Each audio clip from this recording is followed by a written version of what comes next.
something that we all hope for. It's happened to me, it's happened to you. Big breaks, your big break of a lifetime, landing this incredible role ever on TV. This is a good roller coaster example of emotions that happen in our industry. I got this really, really cool show that I was really excited about. Got to see my dressing room, got all of the outfits set for that first episode, and just overall really thrilled about the process. I was 11. I went home that day and we got a call the next morning that I'd been replaced.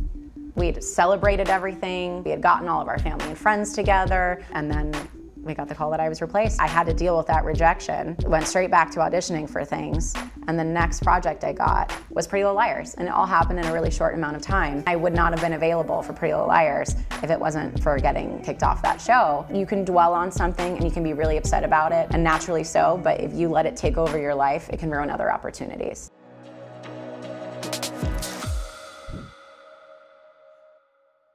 Welcome to In Search of Excellence, where we meet entrepreneurs, CEOs, entertainers, athletes, motivational speakers, and trailblazers of excellence with incredible stories from all walks of life.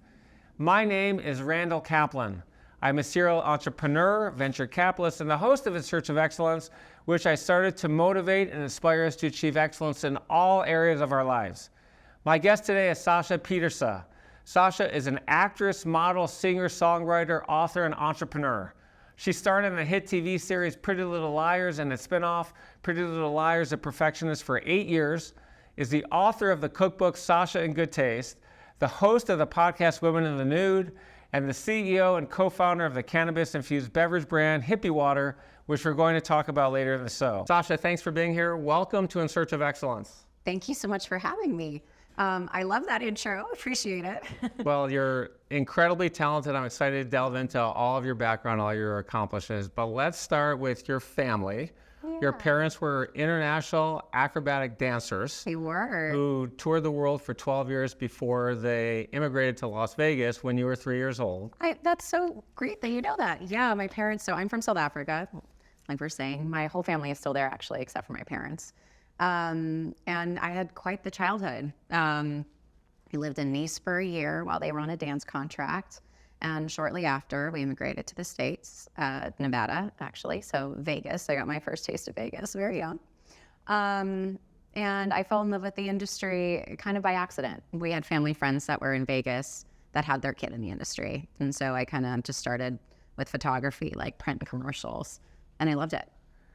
Didn't want to stop. What kind of lessons did you learn from your parents? They were traveling all the time. They were very professional. Acrobatic dancing obviously takes a tremendous amount of teamwork, homework, practice. What did you learn from them watching them in their careers? Well, I mean, more and more as I get older.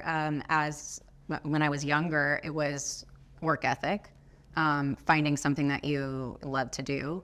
At a very young age, being so passionate about something is very lucky. Not a lot of people have that. And not a lot of people have the opportunity to pursue it the way that I did. So they sacrificed a lot to let me do what I love to do. My mom became a stay-at-home mom so that she could teach me and drive me to auditions and pursue that passion. And so they essentially ended what was their career in order for me to follow my dreams. But I think that's also just because they knew what that felt like. They both started in dance very young, and when they met, it was a fairly immediate connection. They were both doing that type of partnership, and so when they joined together, it became this beautiful thing that they enjoyed together, traveled together, saw the world together, and that's again, not something that a lot of people get to do. As I get older, I have realized that I've kind of followed that path in many ways. A lot of it is luck, a lot of it is hard work. Of course, I love my job, but when I met my now husband, he's on the other side of the industry. So what's nice about that is that we not only love the same things, but we get to travel and be parents in the same way that my parents have in many ways. Keeping a family unit together and strong, being able to do all the things that we love together is rare. And so the older I get, the more and more I appreciate it, I think. I think 99% of people in the world don't start their careers until they either graduate high school or college or graduate school. It's true. So let's talk about year by year. I don't want you to jump that far forward too much, but you started your career at 3 years old. So I did. A 3-year-old can't say, hey, mom and dad, I want to be in commercials, I want to act. So how did that whole thing start? Yeah, of course. So I think, I just loved being in front of the camera. So, photographers taking photos. When you were 3? When I was around 3.5. And I think the reason is you either love it or you don't. Like Hendrix, my son, loves it. But there are plenty of kids that are a little too shy or just, don't want anything to do with that.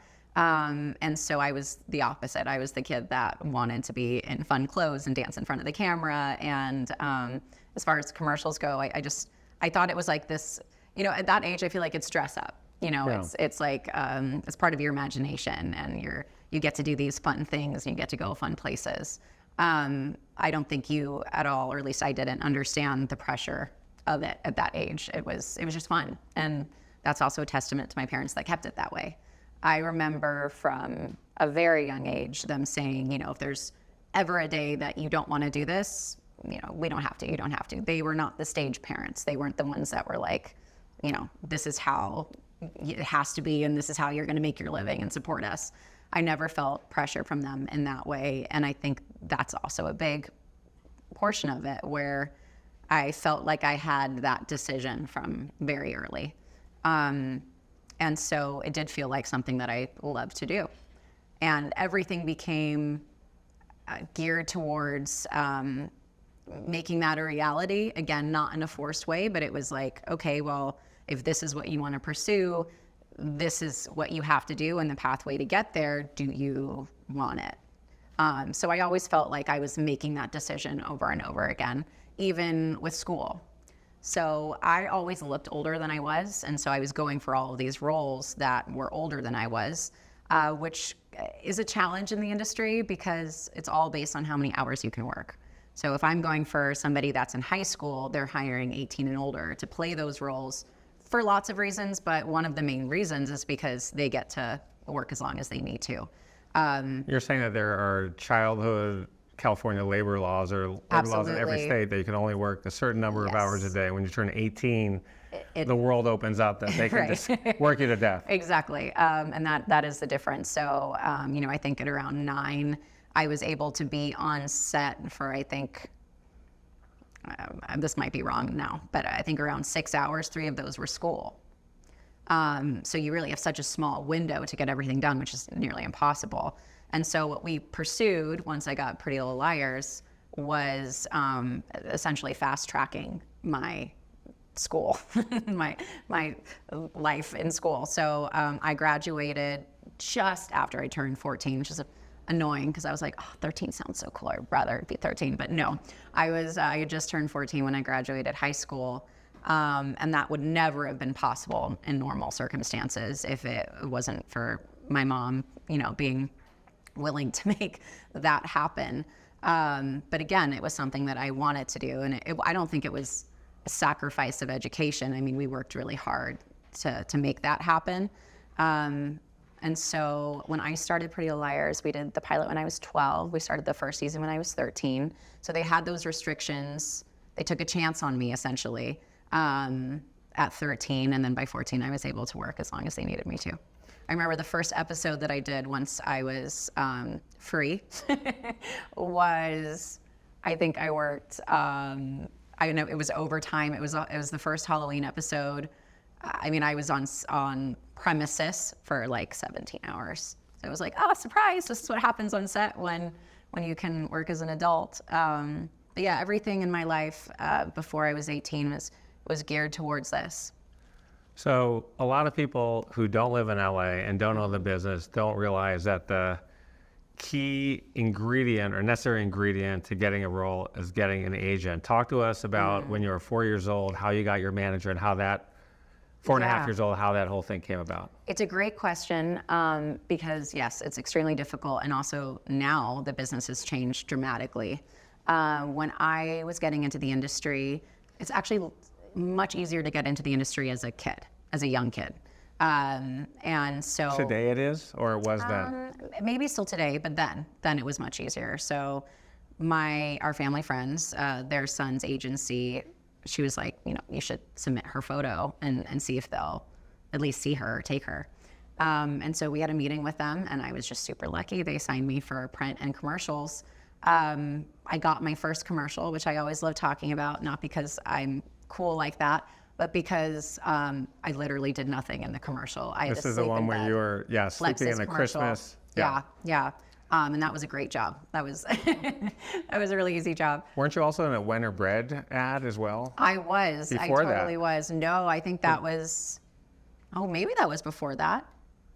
You know more than me. I think you did the Winter Bread a year before. That was a print campaign, and then you did the Lexus commercial. I think the following year. Yeah, that absolutely could be. You were 6 years old when you did the Lexus commercial, I believe. I believe you. I completely believe you. I need to go back and fact check. That's hilarious. Yeah, probably. Again, easy job. I just had to eat bread with like some butter on my face. As you're going for these as a young kid, though, I mean, you're going to meet an agent, right, or a manager. Manager, not an agent. So you need a manager first. Oh, it was an agent first. Yeah. So that's. And that was the key thing while your parents moved to Los Angeles. Once you got the agent. I got the agent first while we were still living in Nevada, and so my mom, we were driving from Vegas to California, which is it was like 4.5 hours there to go to an audition, and then driving home that night. And we would drive 4.5 hours back that night. And if I got a call back for the audition, sometimes we'd have to turn right back around on our way home and go back to LA and go to that callback. It was really intense. It was a lot.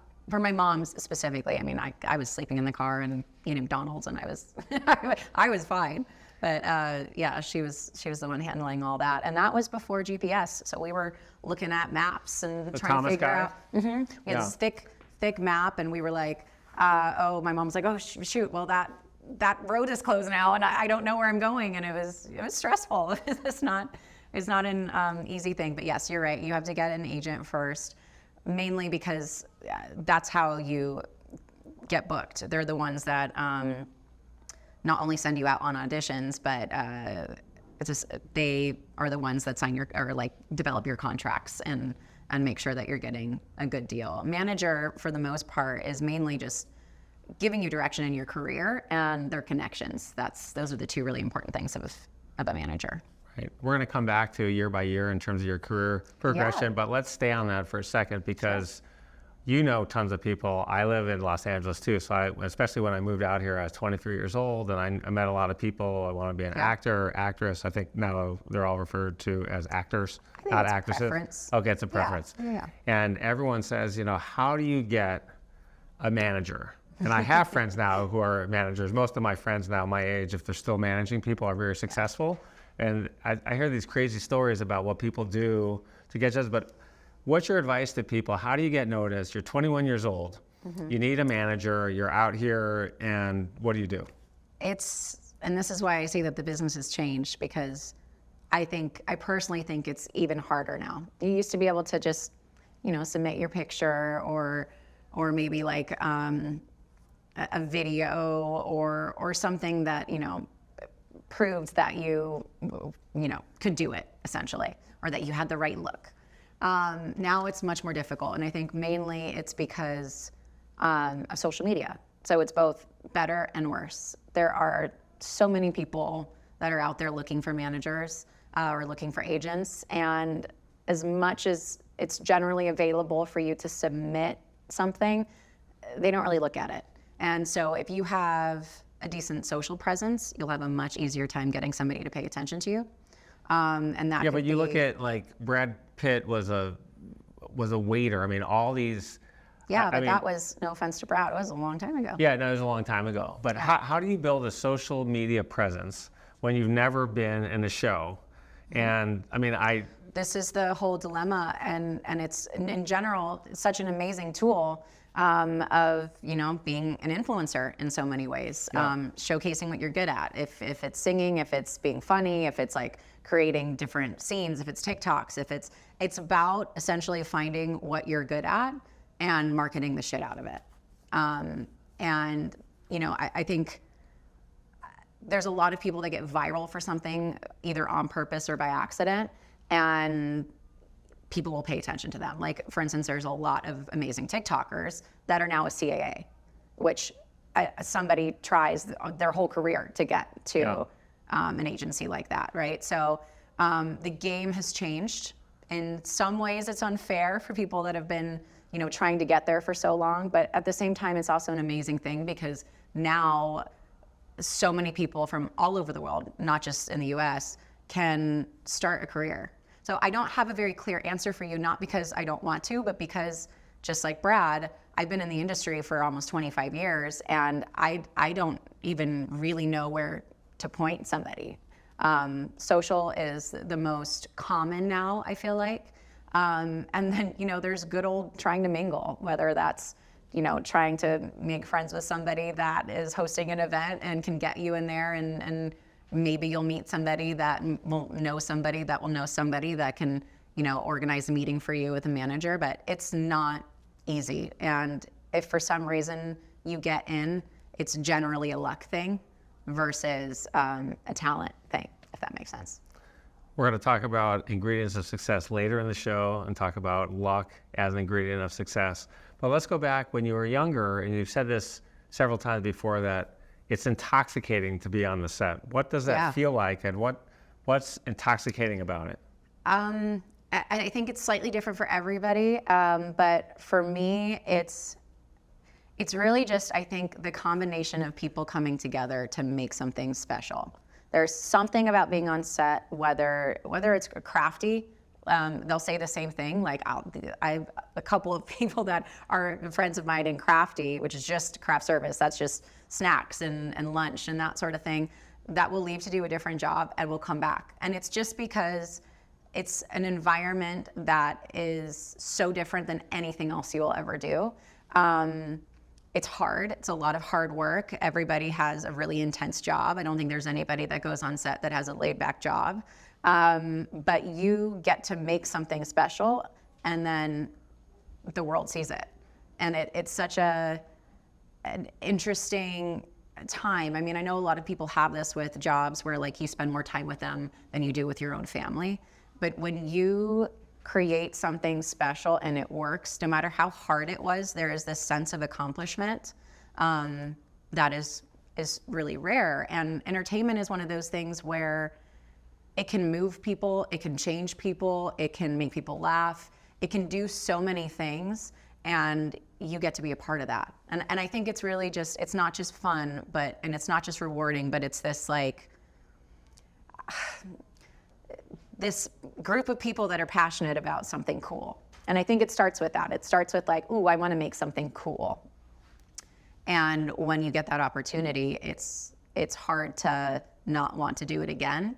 And I think it's almost like a game and it's a challenge. It's like, how do I make that good? How do I get back onto a set? How do I get to play a character that I really love? How do I create something that people are going to want to watch? And like many things, it's way more likely that you will fail than you will succeed. Even if you loved filming a project, which I've experienced this quite a bit, you loved being on set, you loved the people that you're working with, you're proud of what you did. When it comes out, it could be shit. And then you've got to kind of live with that, where it'll be like, wow, I had a really great experience, but it didn't turn out the way that I thought it would turn out.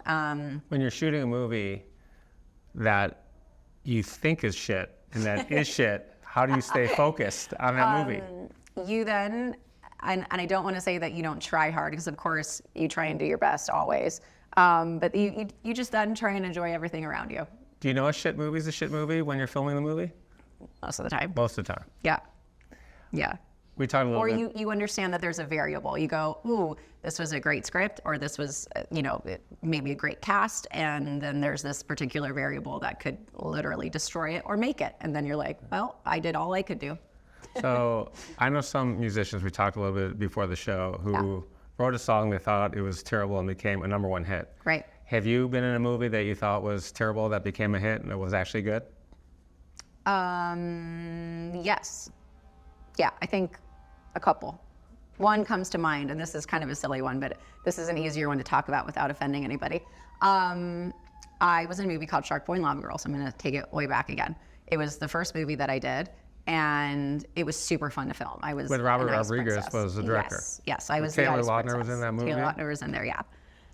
So I got to dress up in cool things, and it was really amazing because it was one of the first 3D movies, and I love Spy Kids, so I was working with the same director, and it was just such a fun environment. We were in Texas. It was just a bunch of kids that got to like hang out with each other, go to Dave & Buster's after work, and it was a really, really awesome experience. When it came out, the color correction was off. And I don't think anyone will be offended by this. We just didn't know. 3D was so new. So when you went into the theater, everything was really dark and dull. And it didn't feel like a kid's movie, and it didn't make sense. And honestly, it didn't look like shit.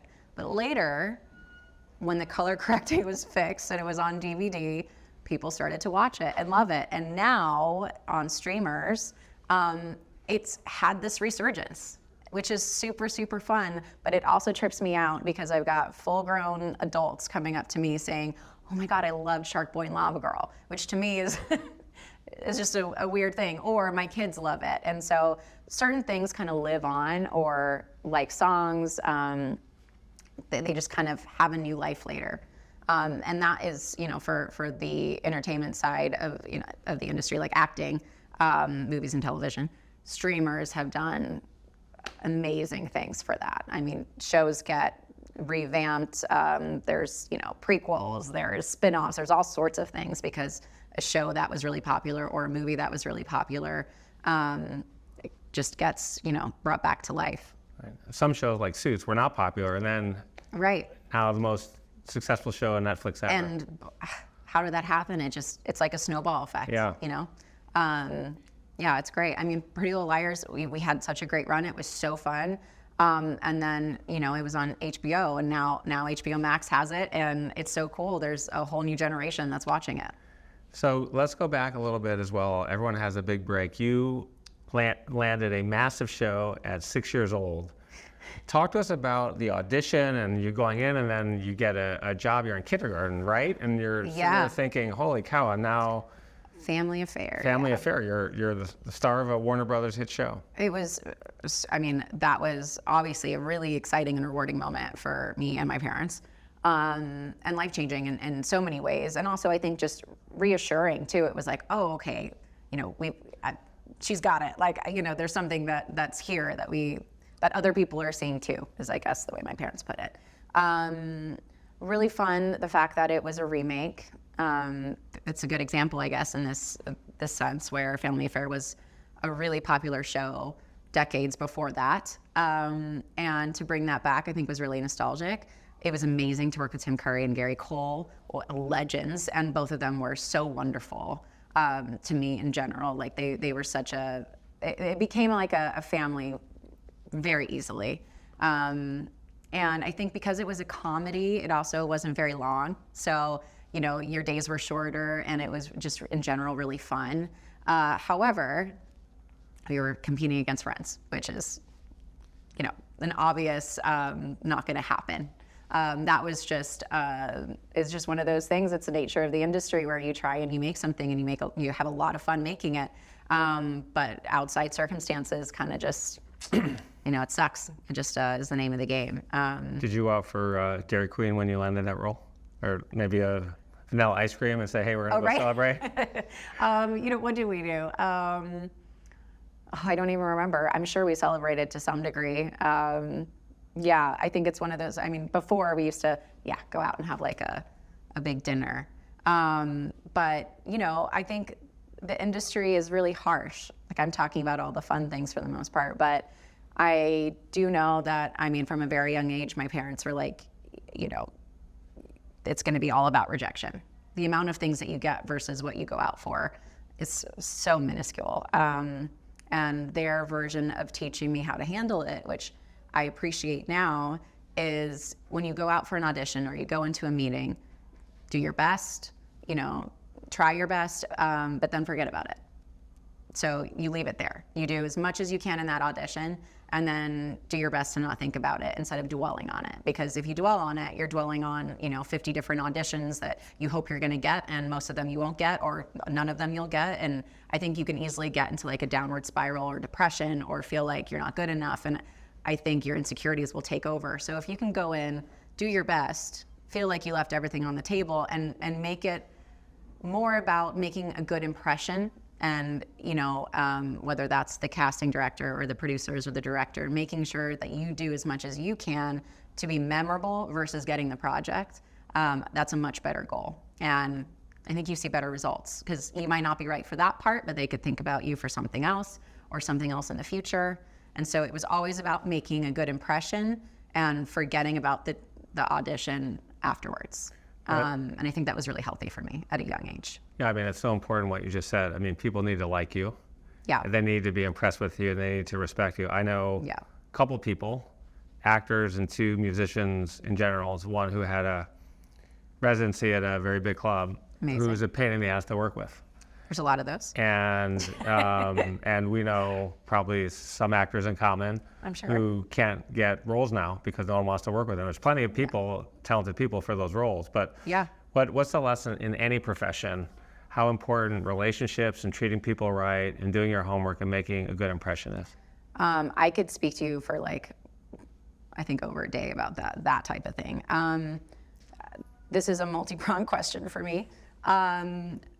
I think overall, the bare minimum is treating people with respect. I don't think you should ever go underneath that. And I think depending on your industry or what part of the industry we're talking about, I think it applies in different ways.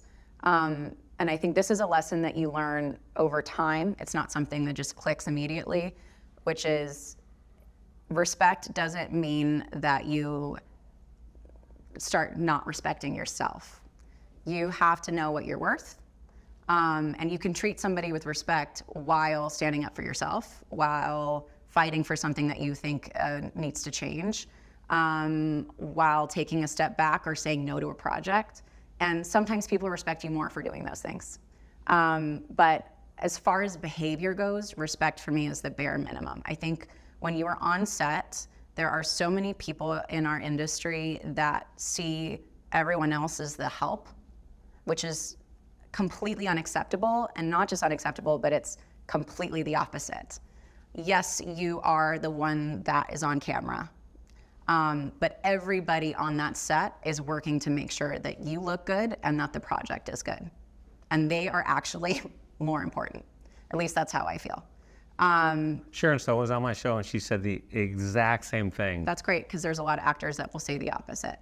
And I think there's a combination of just not being aware. Maybe that's not even your intention, but just not being aware. And to me, what's so amazing about set is learning and hanging out with the people that are making it happen. Just like the way that we're talking right now, we're all from a different walk of life. We all have different experiences, and everybody has something to offer. And I have learned way more from different crew members than I have from co-stars. And I'm so thankful for that.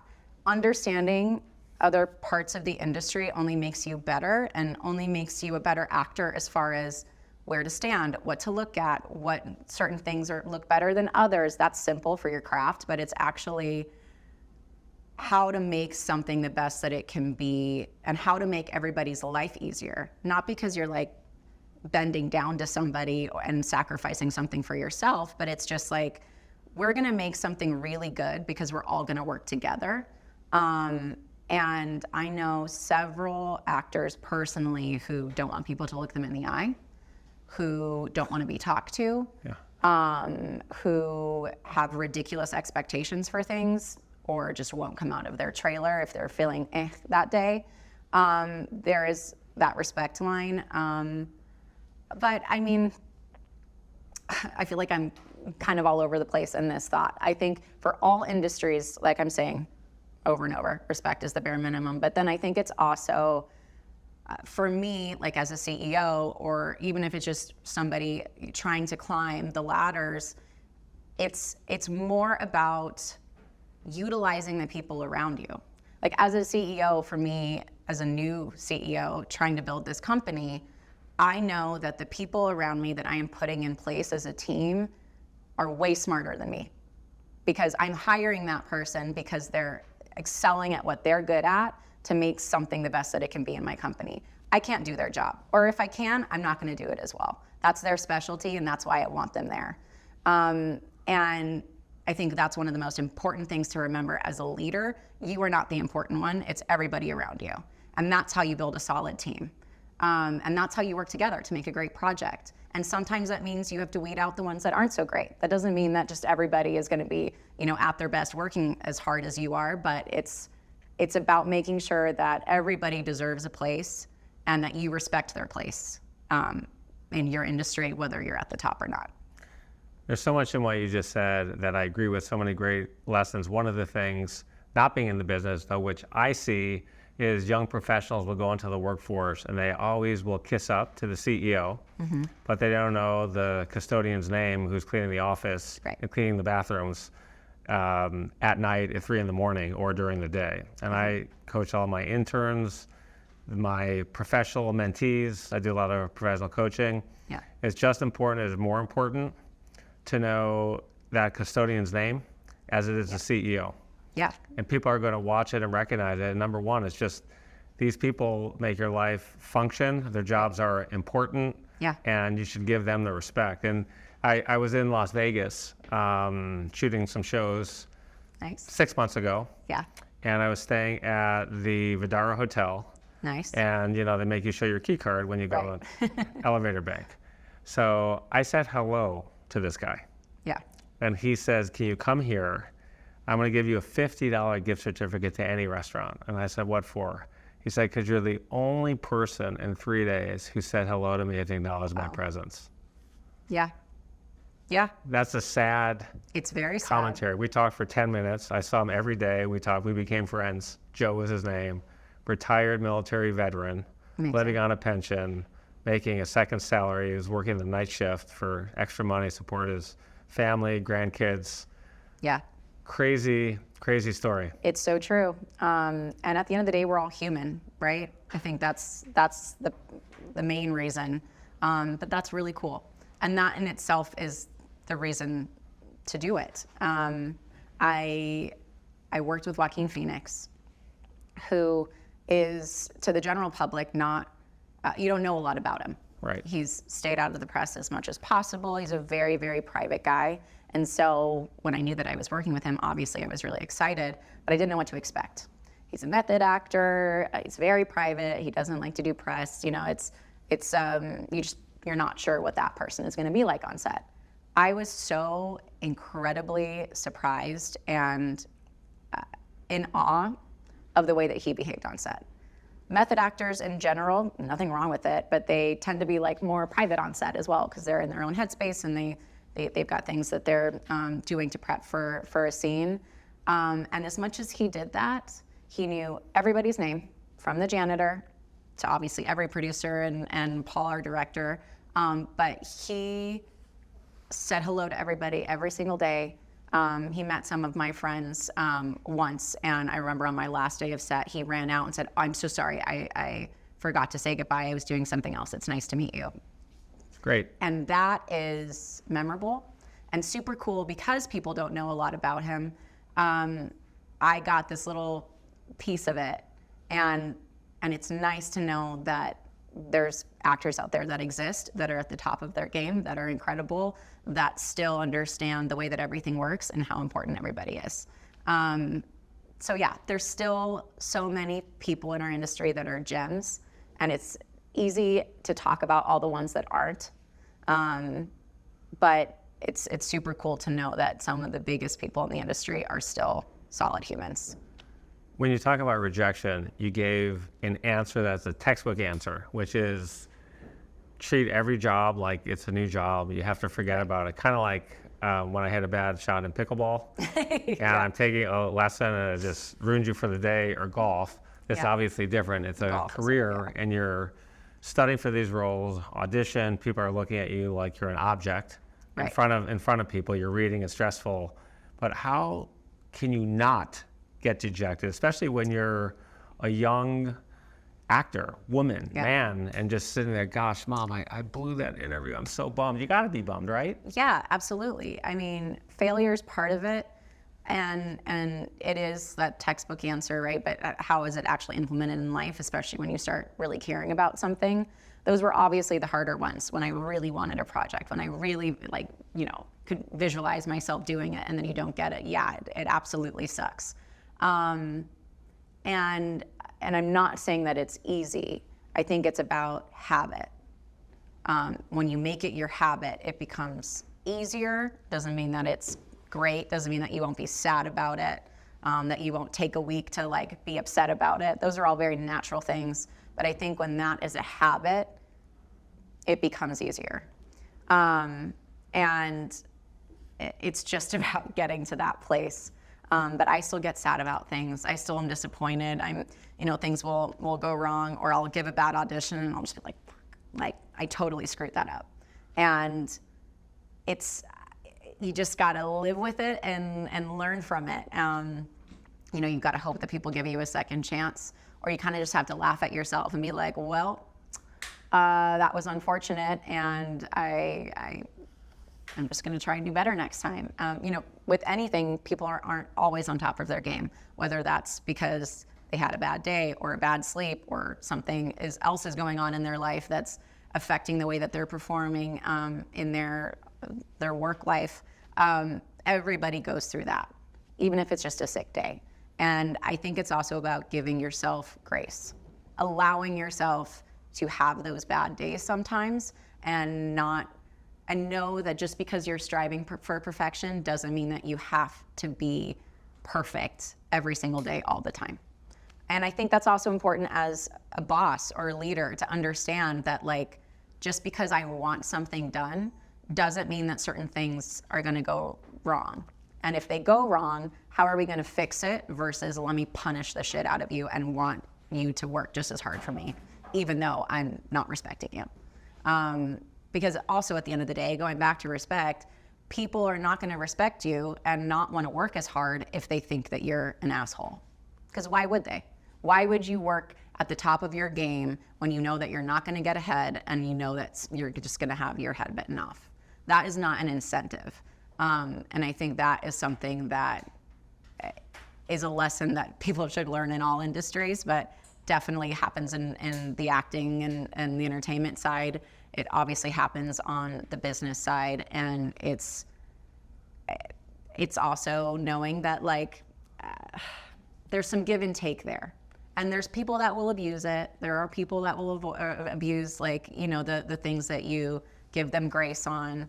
But then you understand that balance, that employee or that coworker is not somebody that you need to give your full energy to. I think there's a tremendous amount of misconceptions about actors and musicians as well. And again, I love living in LA, and just because of the community of where I live and meeting parents and friends and parents of school, meet all kinds of interesting people. I bet. And the truth of it is, it's not all glamorous. No. And what I've been told, and this is true of my friends who have both not made it and some of my friends who have major actors and actresses and musicians. Yeah. Most are tremendously insecure. Absolutely. And so talk to us about how insecurity is a motivator and how you overcome insecurity, and then what's your advice to everyone out there who is insecure about their looks, their failures. I have failed, I got to keep going. Yeah, well, I think it's fair to say that everybody has some sort of insecurity. Now that chart, it's either you've got a lot of insecurity or hardly any, but it still exists. It's impossible to not second guess yourself to some degree. I think in our industry, obviously, as an actor or a musician, there is a microscope where everybody is analyzing every single part of your life, and that's what's really hard. I think what's interesting about being an actor, because I'm going to bring social media back into this, being an actor, there are a lot of insecurities, of course, about the quality of your work, what you look like. When you don't get a role and somebody else gets a role, you second guess what was wrong with you, why you didn't get picked, which we can talk about that in a second. But yes, natural insecurities, some are unbearable. But I think as an actor, the reason we love acting for the most part is because we get to put on somebody else's skin, or you get to use your insecurities as fuel to understand a character. I think ultimately that's the most important thing of an actor, is putting yourself in somebody's shoes, understanding the way that they tick, what makes them who they are, and understanding the journey that they're going to go on in the story that you're portraying. And I think that's, if you're a good actor, that's where the humanity comes into play, where you're putting a lot of your soul into it. And when you say that your insecurity fuels you, that to me is what that means. I've been through a lot of different things in my life that have either made me have certain insecurities or have reinforced them or have made me get over them. Whatever that has to play, I pull that into every role. And honestly, my favorite roles to play are fucked up characters. I love dark characters, whether that's dark humor or dramas, but I love the villains. And generally speaking, they're more entertaining because, the nice guys are good for the world, but is it fun to watch? Not always. There's always, somebody that's making their life hell. And I think just like an obsession with serial killers, you're like, why is that person the way that they are? You want to know psychologically what makes them so awful, because it's not simple. A villain is never simple. There's a reason they're doing what they're doing. Whatever sort of thing happened to them as a child, certain things that happened to them as an adult, tragedy, insecurities, abuse. Generally speaking, every sort of villain to any degree has gone through something awful. And once you understand that and have empathy for a villain, it's way more interesting to play and it's way more interesting to watch. Because at the end of the day, we're all humans and we all have shitty stuff happen to us. And it's the direction that we choose to go. Sometimes we're forced in a direction, sometimes we're not.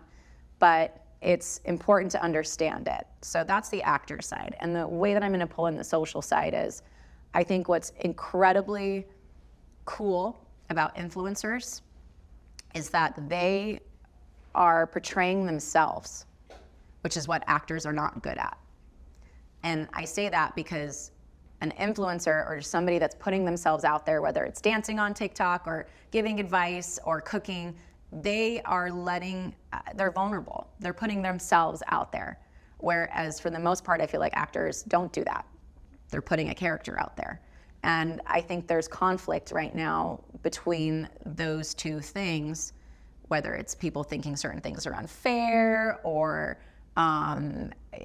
the way that influencers are getting ahead or whatever the reflection of the industry lies. I think those are the main differences. And as an actor, trying to make sure that you're utilizing your social to get, ahead, because that's what people are looking at, you are having to put yourself out there in ways that we weren't used to before. And I think it's just a different game now.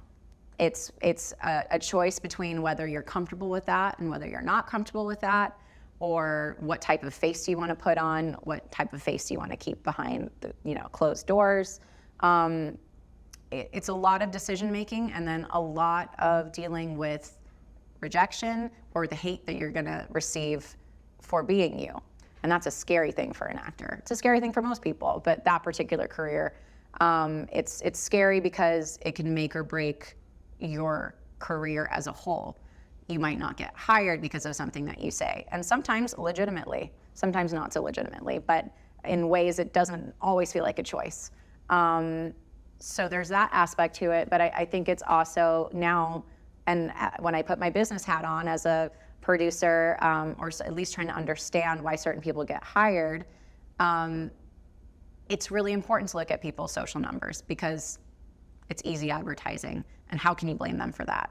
I'm lucky enough to have built a fan base that I really, really love and have access to. Not everybody has that, not everybody wants that, but every studio or production company or producer or director is looking at somebody's socials, and for good reason. So it's a complicated topic. And I know that wasn't necessarily what you were asking, but I wanted to throw the insecurity side and social side in that because I think it's very real right now in our industry. And I think there are so many positives and so many negatives. We're going to come back to the haters later in the show because we all have haters. Yes. And one of the interesting things about life is when you become successful, there's a lot of people who really are not happy for you, Absolutely. which is shocking when it happens. You think everyone's good, and not everyone is good. Let's go back to something that we all hope for. It's happened to me, it's happened to you. Big breaks in life, in your career. So take us through pilot season when you were 12 years old, and then your big break of a lifetime, landing this incredible role on just one of the incredible shows ever on TV. Well, thank you.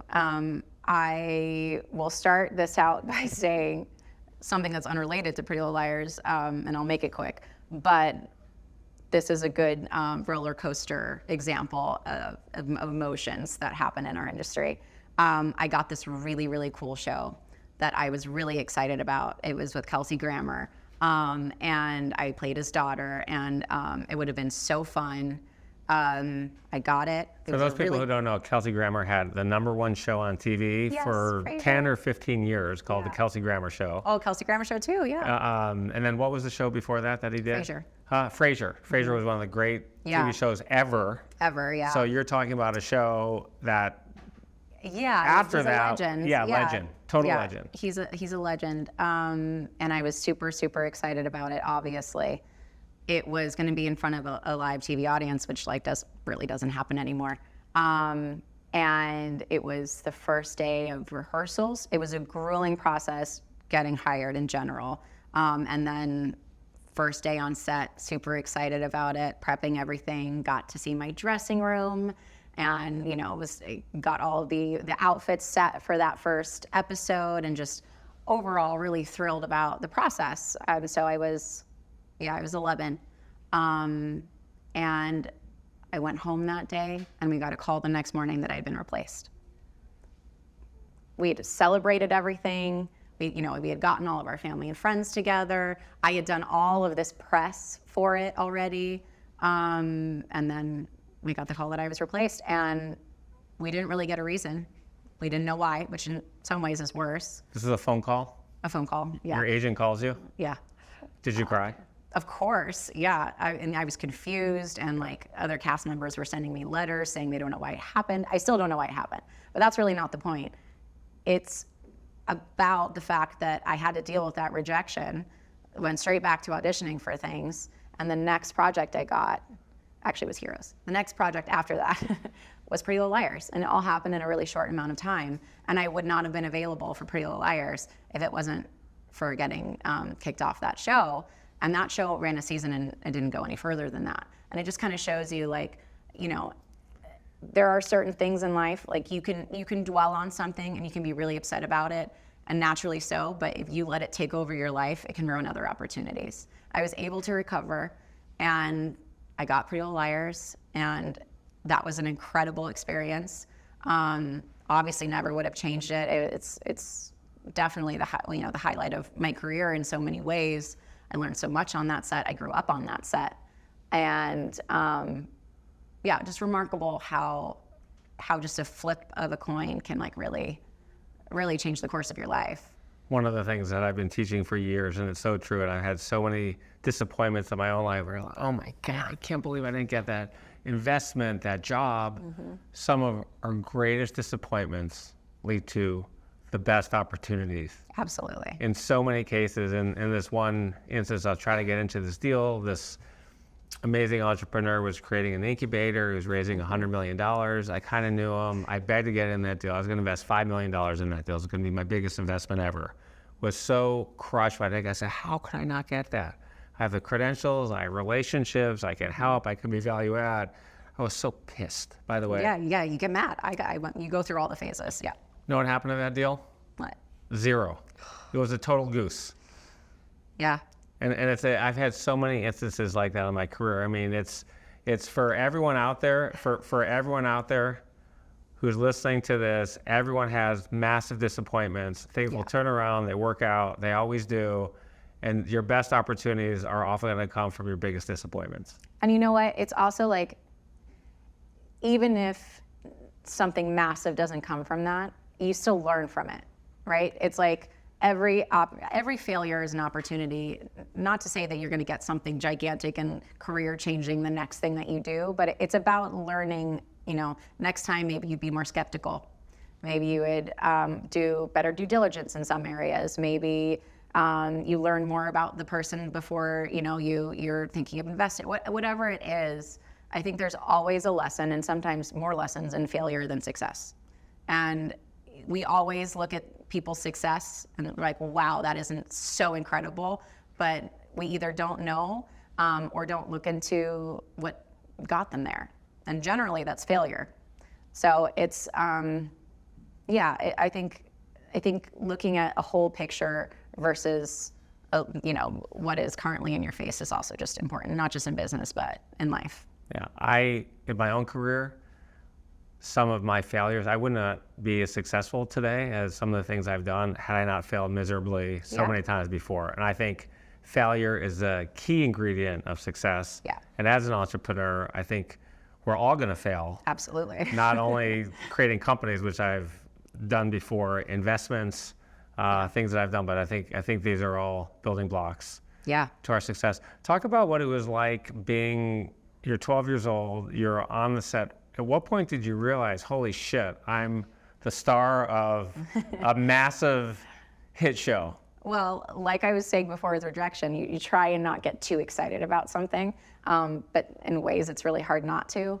I think that all of us, when we were shooting the pilot, which was in Vancouver, it was very cold, and we were all just like sitting in this barn, freezing our asses off in these warming coats.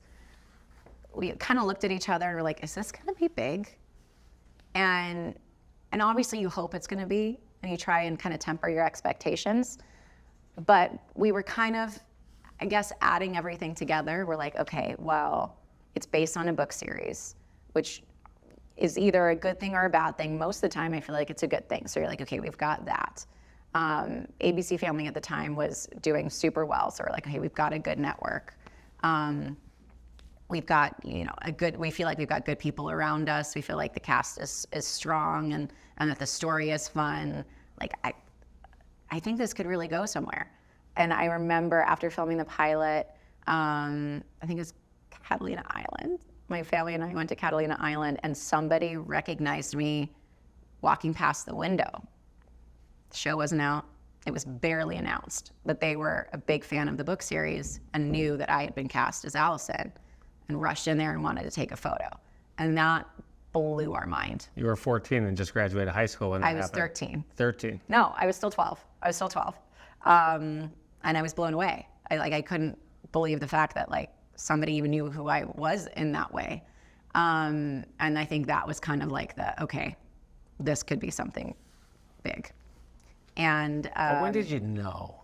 When did I know? Yeah, no. I started to know when I started seeing posters everywhere. When I would go into my local mall and there would be a Pretty Little Liars poster right there. When, back when DVR was a thing, we would see a commercial for Pretty Little Liars. And somebody recognizing you is obviously a big, tip that something is doing well. But I think it was the confidence that the network had in us as well. When we got picked up for our first season, we didn't get picked up for half the season, which is generally what happens. We got picked up for 24 episodes, which even then, as much as that was common, it was still fairly unheard of for a new show right out of the gates. Most shows today never go 24 seasons in a full. And to be honest, they shouldn't. They really shouldn't. 12 is a big one today. Yeah, exactly. And so that was just okay, well, how amazing that, not everything's a guarantee, obviously, but how amazing that not only do we know that we have this cool experience and that I'm on this show, but also you have guaranteed work. And that is something that I want to go back into just for a hot second when it comes to being on set.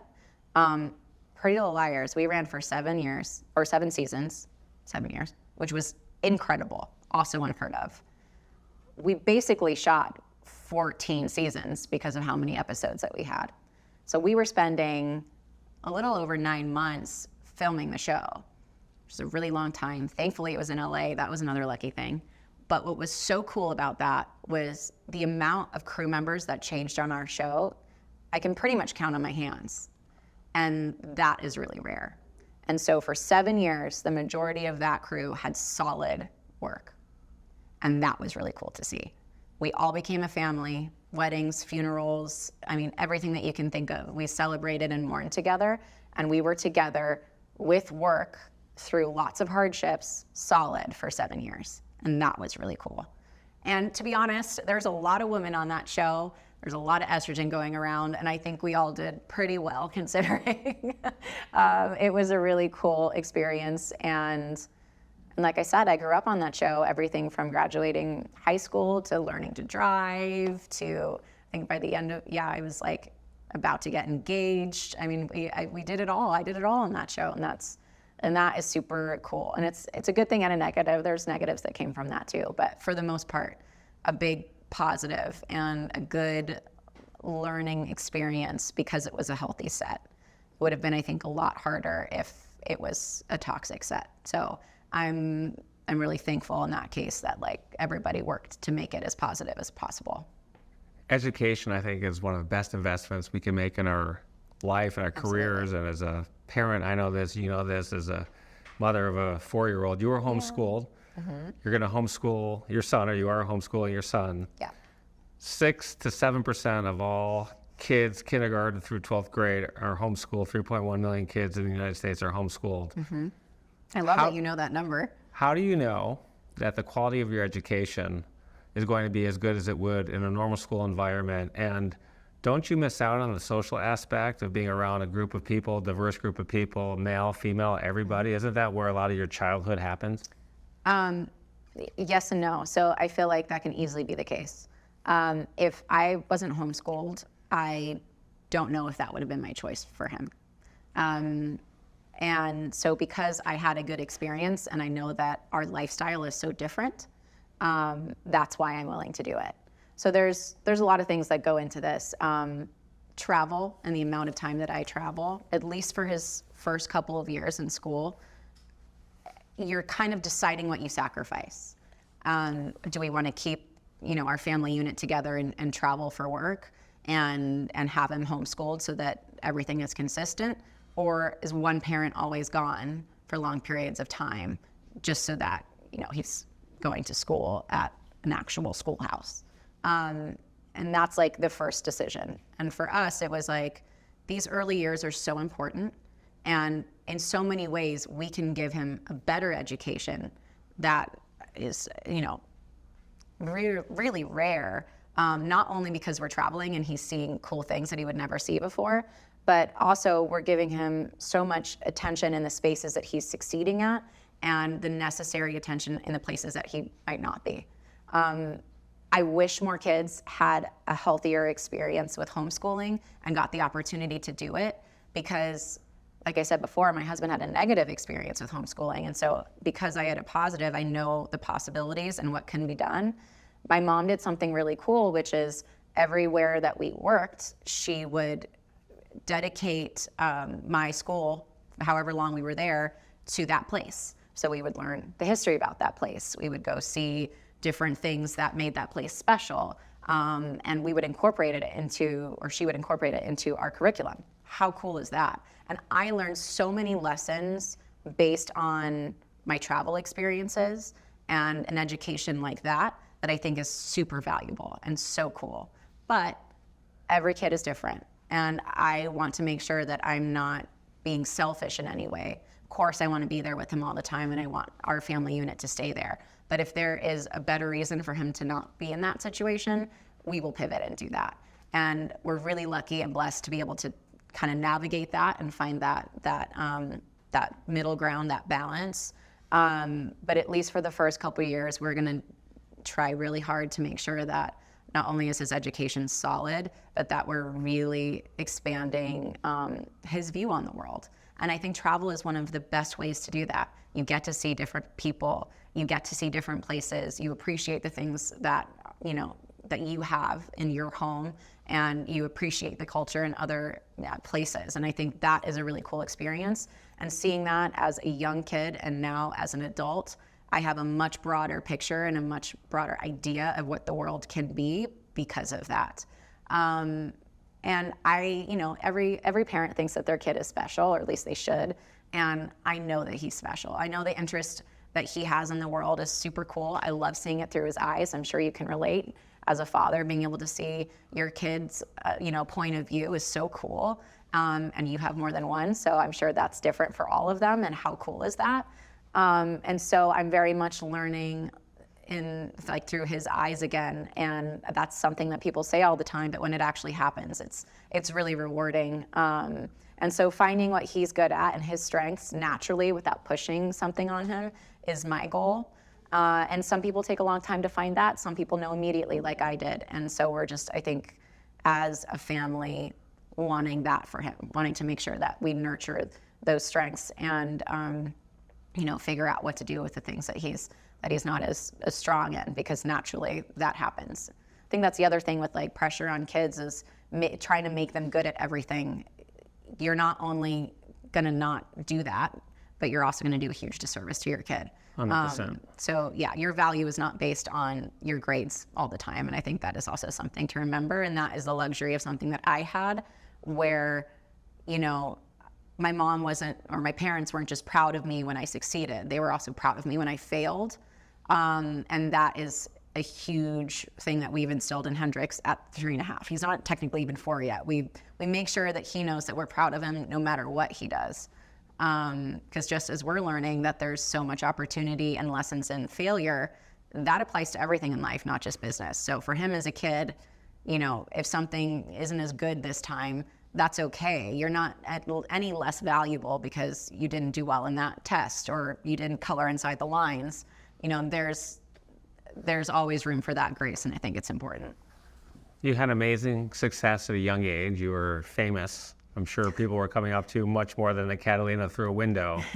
And you hear and you see so many times young, famous actors, and I think about Lindsay Lohan, Drew Barrymore, it really messes them up. Yeah. Drugs, the number of stars that hit success at a young age, Zac Efron, who have been in rehab so many times, a lot of them continue and some don't. How did you stay normal and how did you deal with success at such a young age? Lots of ways. I think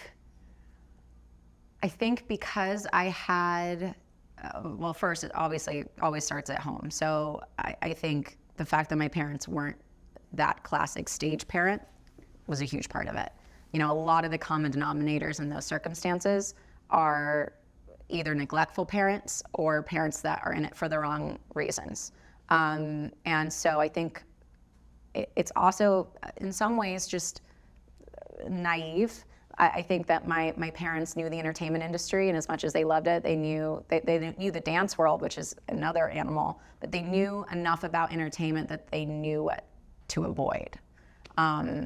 And so I think it was about keeping me grounded and not in it all the time. Events are fun. There are a lot of advantages to being an actor that's doing well, whether that's just, like parties or things that you're given or being in those types of environments where things can go wrong. But I think that they protected me in the right ways. And in so many ways, I think I learned kind of like a sponge where I could see that type of thing happening around me and I didn't want it. Because like we were talking about with glamour, there's two sides to it, always. And we knew a lot of people that were child stars that were going in the wrong direction. You can see it happening. You can see it happening. And like, I had the contrast between seeing the way that my mom operated on set versus other parents operating on set. And I liked her version way better. And seeing the difference in real time is, I think, a great thing. And I had started making really good friends that were not in the industry. And I liked being that version when I wasn't working. I liked going to work, having fun on set, doing what I love, and then going back home and like going to the mall at, seeing a movie, going to school dances versus like going to a party that had like a tray of cocaine. And I think it's all based on your surroundings, what you think is important at a young age, and what your value system is. So a lot of these child stars are kind of pushed or told that like you need to kiss ass to these certain people to get ahead, and that environment includes a lot of toxic things. And they're just kind of like, well, if I want fame, or if I want that movie, or if I want that step ahead, I need to do this. And in ways, yeah, maybe I would be ahead in some ways, but in so many other ways, it would be the opposite direction, if not worse. So I think I played the game right. You know, I'm in so many ways a people pleaser by nature, which I think I've constantly worked on getting out of. Not to the level where you take the respect out of it, but to a degree where I said no to so many things in my childhood. But I also said yes to so many things that were a disservice to me. And I think it's kind of learning that balance, right? Like, kindness is taken advantage of. So there's a difference between kindness and respect, and kind of just learning boundaries and what that means to you as you get older. But as far as being a kid goes in the industry, I could have easily gone the opposite way if I wanted to. And yeah, it's about environment. It's about just the way that you respond to things, and that's all learned. It's experience based. It's based on what you see and based on your parenting and you know, ultimately personality too. Like, there were things that were happening that I'm like, that's just not something that I enjoy, so I'm gonna stay away from it. Even dating, I did not want to date an actor.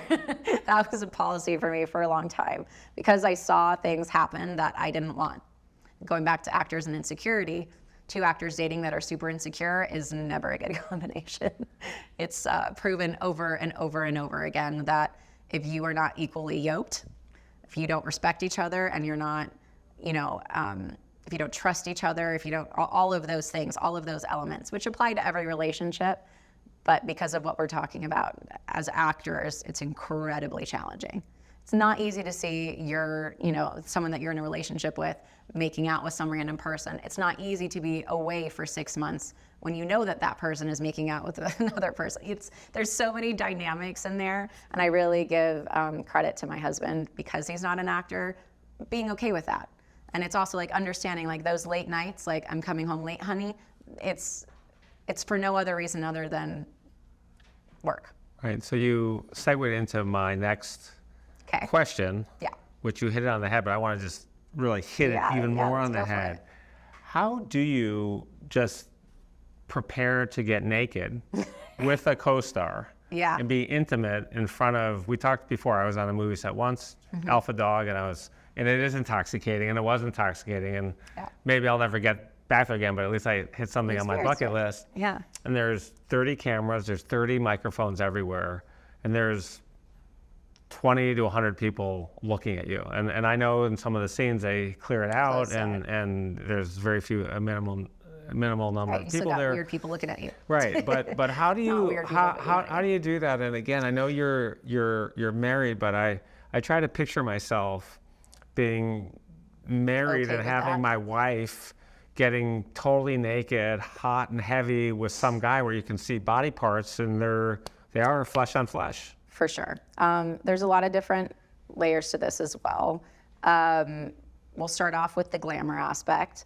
It's definitely not as glamorous as it sounds. There's weird things like foam in between you, or little sticky things that go over all of your private parts that are not comfortable. Right. They could come off. They could come off, and it happens. There's there's just an element of we're going to go back to respect here. It can be a really great experience or a really terrible experience, and thank goodness we have so many intimacy coordinators now. That's what they're called? Intimacy coordinators, yeah, because that. So what happens with an intimacy coordinator? It's required now. It used to not be. I've had other experiences where it was not. I'll give this example of this last project that I did because there was a lot of intimacy things. We laughed so much. So my co-star was also married, also had young kids, and we related to a lot of things. So super helpful, mainly because as an actor, if you are friends with the person that you're about to make out with or simulate with, it's a lot easier. And it's a weird thing mentally that like it's weird that that's part of our job, but like if I'm friendly with you or if I'm a friend and I don't feel like you are gonna try anything or cross a line or vice versa, it's very easy, because we are also, if we're doing it right, getting into a mindset of like, this is for our characters. This moves the story along for whatever reason. We've choreographed this to some degree, and we trust each other. So if we trust each other, that's really all that is truly needed. And an intimacy coordinator makes that happen and can also intervene if one party is being not okay. Like a referee in a Kind of like a UFC referee. match. Break. For sure. You guys got a break here. So for this project that I did, we went through every intimacy scene and did our best to choreograph it.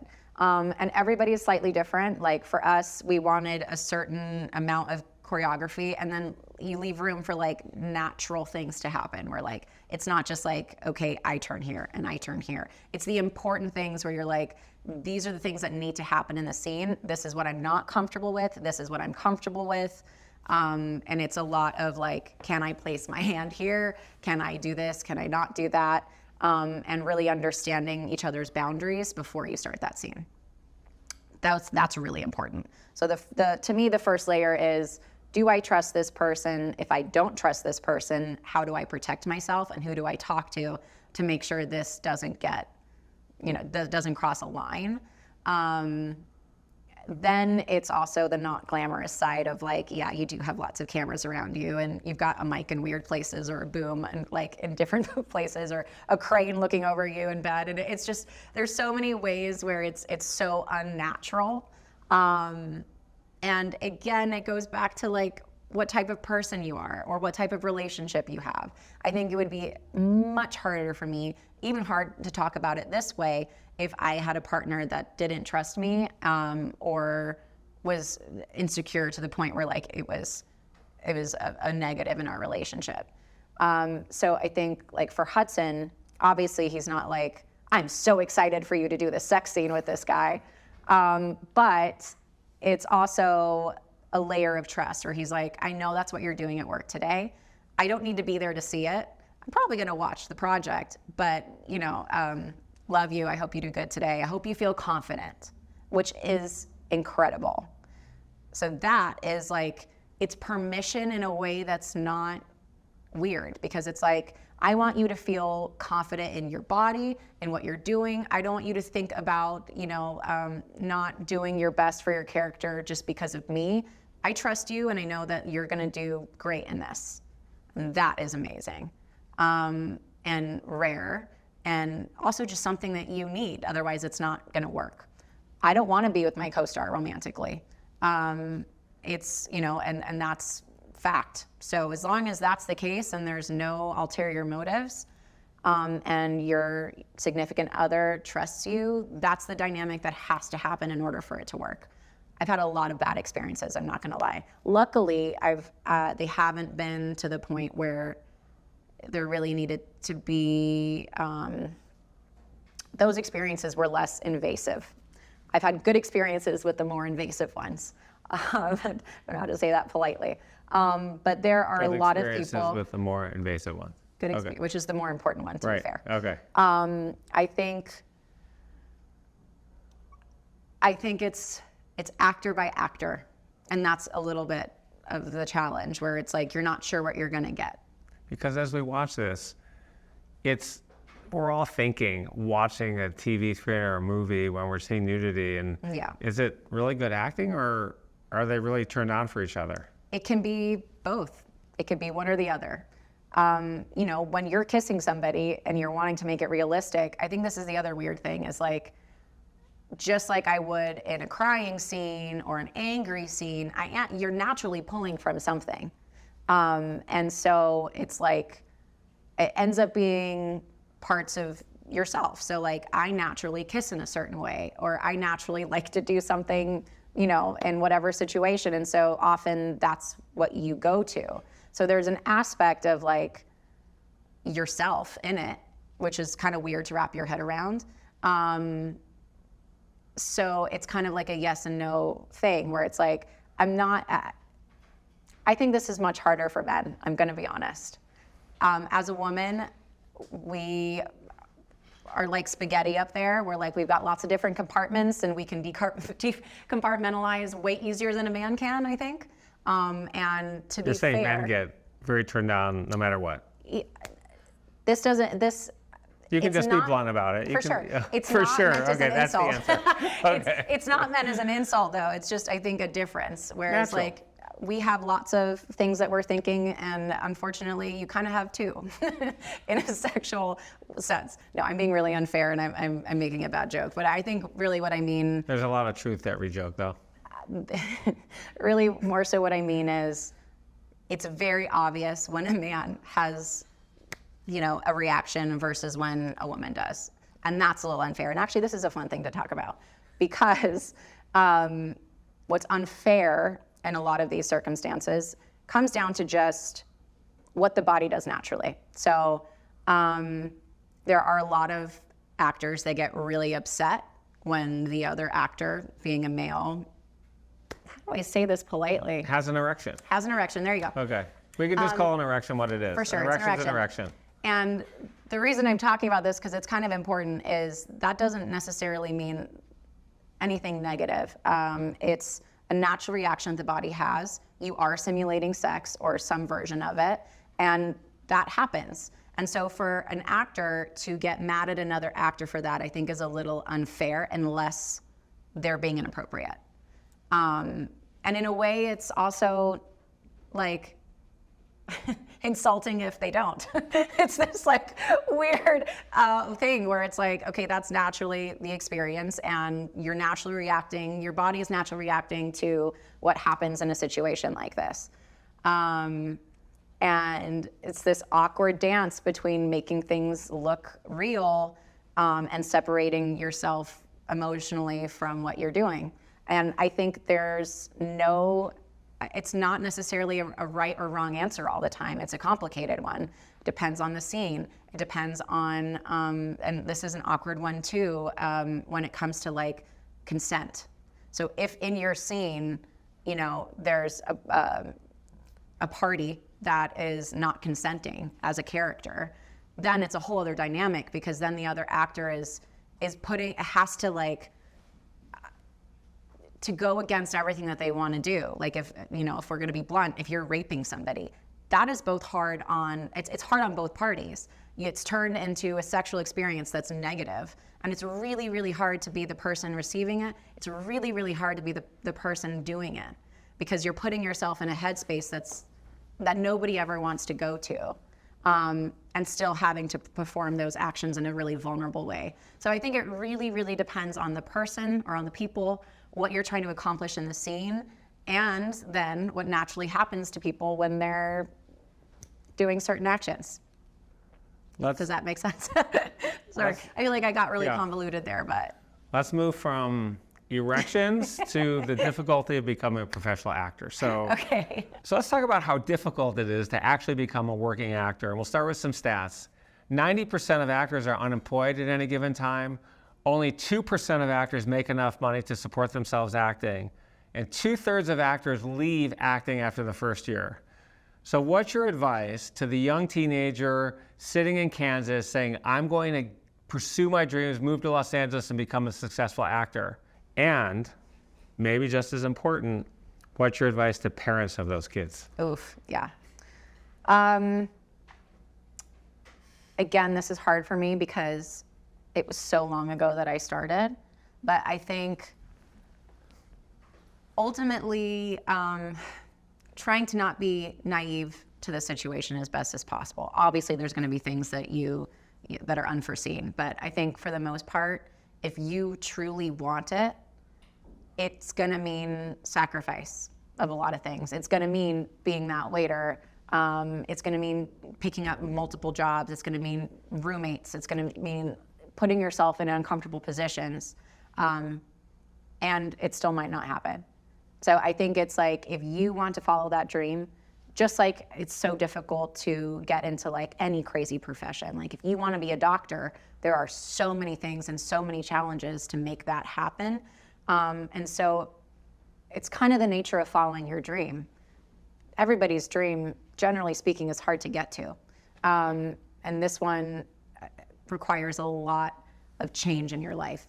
Even if you're in LA and wanting to become an actor, this doesn't necessarily mean that you have to be in Kansas for this to apply to you. Like, it is an extremely difficult profession.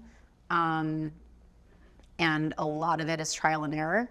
And I wish I could be more specific, but because everybody's circumstance is different, it's essentially like, this is gonna be really fucking hard, no matter what, and it's not gonna get any easier. Because even when you get a big break, generally speaking, it doesn't last, and you still have to work extremely hard to continue in your profession. And just because you might get a job easier doesn't mean everything around you is gonna get easier. In so many ways, it gets more complicated and more toxic. There's more decision making that maybe you weren't, thinking about, like that you didn't think would ever be asked of you, or you didn't think you would ever be involved with, or there's a lot of things thrown at you at every different part of your career as an actor, not just the beginning. So I think it's all a challenge, and you will always be fighting for it. And in so many ways, it's whether it's rewarding enough for you. If being on set and playing a cool character is enough to make everything else worth it, then go for it. If you're in it for a different reason, it's not gonna be as fruitful, and it will not be as rewarding. If your goal is to be famous, there's nothing wrong with that. But fame and being an actor are totally different things. They often come together, but it's not the same type of feeling. So that's why I think social media is so amazing. If you want to get famous for something that you're good at, go for it. And it's really cool because most of the time you can do it from home. So if fame is what you're after, and you have, like an obscure passion, go for it. If you want to be an actor, it's going to be very, very difficult. And you're going to have to do all sorts of things that you never thought that you would have to do. And your advice to parents? My advice to parents is for kids that want to be in the industry.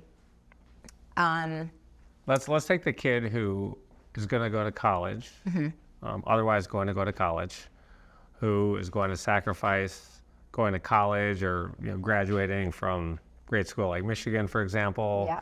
And then just say, okay, I'm just kidding, I'm going to split. Okay, right. Yeah.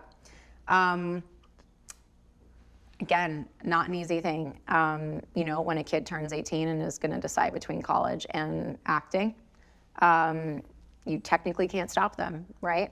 And it's a really hard place to be as a parent. If we're talking about the 18-year-old and over, the young adult phase, I think it's definitely about emotional support. Because if you tell your kid no, they've already made their decision. They're probably going to do it or not do it. And it's a very emotionally charged subject. When somebody tells you, no, you shouldn't follow your passion, it's crushing, regardless if you decide to do it or not, regardless if you take that as fuel. So when you say no to a kid's passion, you're essentially knocking their confidence and inserting maybe one of or the first sense of doubt in themselves. So maybe you don't think your kid's gonna make it, but that doesn't necessarily mean you should stop them from trying. If that is something that is super positive for you or for them, that they think brings them joy and that they wanna pursue, it's worth giving them confidence. It's worth them trying. It might not be your dream for them, but if that's their dream and you're risking their mental health and risking them following something that they love, I say you go with supporting their mental health, even if you think that it's not the best for them. Because ultimately, I understand there's certain circumstances that are not this way, like if it's a scholarship or, everything is different, but you can always go back to college, which is really cool. You can always take a couple years off and try and pursue something and come back to it. You can always pursue education in different ways. And so I think the pressure of that really great school, because you did it, or that it's an amazing accomplishment, or if you feel it's something that every kid should do.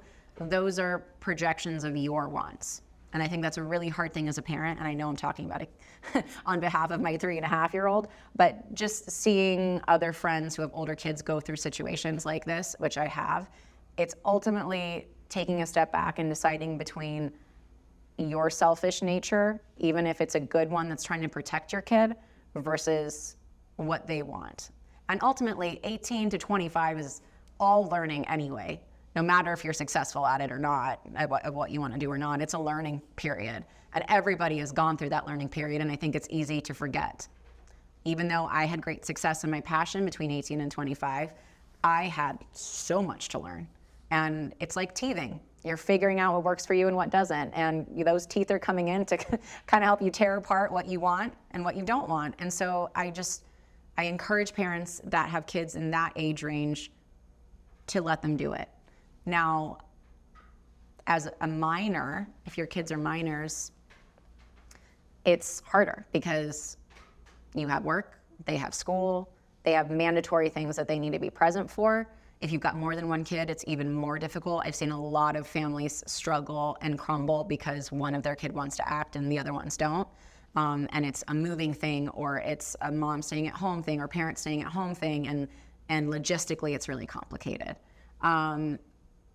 So again, it's not easy, but if your kid wants to do it, I think there are easier avenues to try and have that blossom versus having to move to LA or separating your family for whatever that may look like for you. I think it's more about, taking classes, and I don't mean like cheesy ones or really expensive ones. I just mean like looking at YouTube and seeing all these really cool free classes that people give that are acting coaches. It's about watching lots of movies and television and finding what you like and what you don't like. It's about looking at yourself in the mirror and saying some lines and recording yourself, and it's really hard to judge yourself, and we all do an okay job at it or a negative job at it, but like picking out those pieces and really trying to work on your craft as an actor. That's really hard to do when you're not working, but it's an important thing to do that we all need to do. So it's like observing, trying it out, in your room when no one's looking, finding what you like and what you don't like. I feel like I'm going in circles here a little bit, but I guess more so as a parent, it's harder as a minor. Like, I think it's amazing that my parents did what they did, but a lot of people can't. And my dad always had 2 or 3 jobs to make it happen, but I was one kid. And we had a very unique circumstance. So for a normal parent dealing with a kid that wants to act, it's a giant commitment, but I'm gonna go back to mental health again. It's a commitment, but it's also really important to try and foster your kids' dreams and tell them that if they wanna go for it, they should go for it. We always say to our little kids, like, if you wanna be an astronaut, you can be an astronaut. You wanna be president, you can be president. And it's sad that sentiment starts to go away as they get older. Like, we want to encourage them when they're really little, but as soon as it gets a little bit more viable or tricky, that kind of narrative goes away. And I think that's where the faults start to occur. And where our selfish nature, even if it's coming from a good place, starts to seep in, where we create our own little box for them. And there's no right or wrong answer, because every family is different. Every family will have different hurdles. But I guess it just comes down to trying to be a good parent, trying to do everything that you can, just like you would for a different type of occupation.